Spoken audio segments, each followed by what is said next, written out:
Hi guys, in our previous lesson, we examined the characteristics of alternating current, direct current and the differences between them.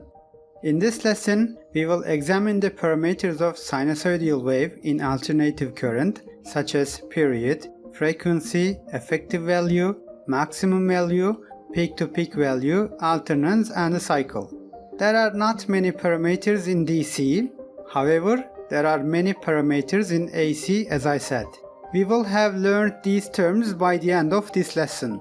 If the time axis is accepted as reference in sinusoidal signal, the portion of the signal above the time axis is called positive alternans and the portion below is called negative alternans.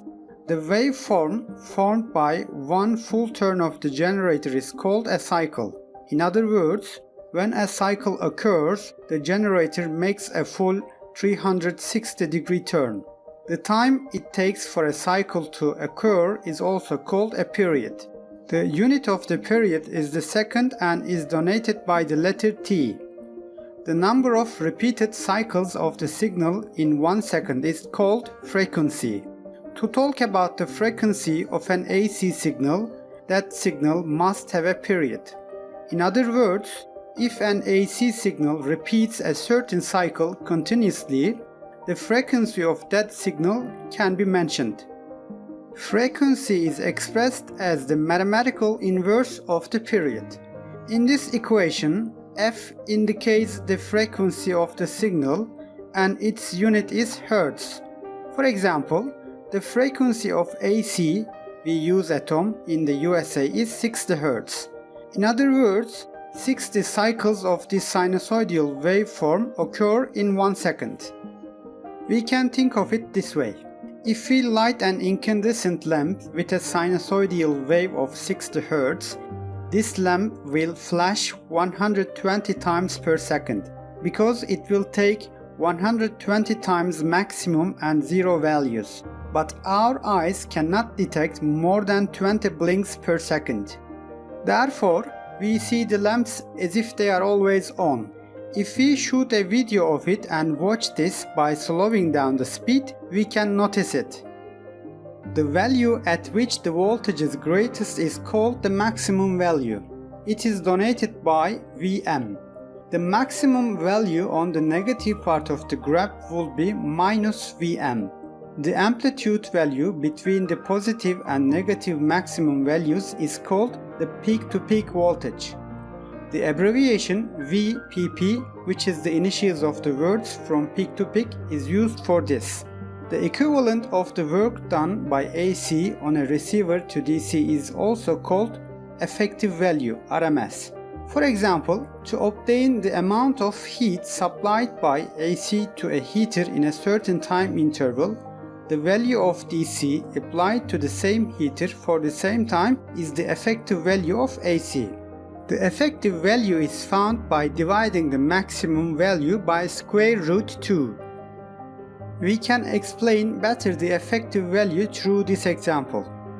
The time-dependent voltage values of the power supplies are given in the graphics below. On the left, a DC source with a constant voltage of 120 volts is connected to a heater. On the right, an AC source in the form of a sinusoidal wave with an effective value of 120 volts is connected to a heater. The energy that both heaters give us will be the same. In other words, we can say that the effective value is the value of the direct current corresponding to the alternating current. As a result, both power supplies do the same job. Let's show these parameters on an instance. If we think according to the city network, that is, according to the electricity we use in the plug sockets at home, what are the values on the graph you see here? The frequency is 60 Hz. Then the period will be equal to 1 over F, that is 1 over 60, which is equal to about 0.017 seconds or about 17 milliseconds. If we show the period on the graph, the time taken for a cycle to occur was 17 milliseconds in the mains. It means that the rotor of the generator in the power plant completes one full revolution in 17 milliseconds. The effective value is 120 volts. Since the maximum value is square root 2 times Vrms square root 2 times 120 equals to 169 volts approximately. We can also show its location on the graph. Remember, VPP is peak-to-peak value.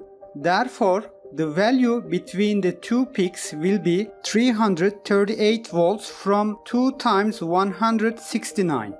The basic parameters of alternative current such as frequency, period, effective value and maximum value used in the city network are as described above. The parameters of AC for the USA are like this, but these values may differ according to the countries. For example, while 230 volts is used in European countries instead of 120 volts for the effective value, also the frequency 50 Hz is used instead of 60 Hz. You can calculate these parameters according to the values used by your own country. The parameters of AC on sinusoidal wave are basically like this. I hope it was helpful and you liked it. Hope to see you in the next lesson. Goodbye.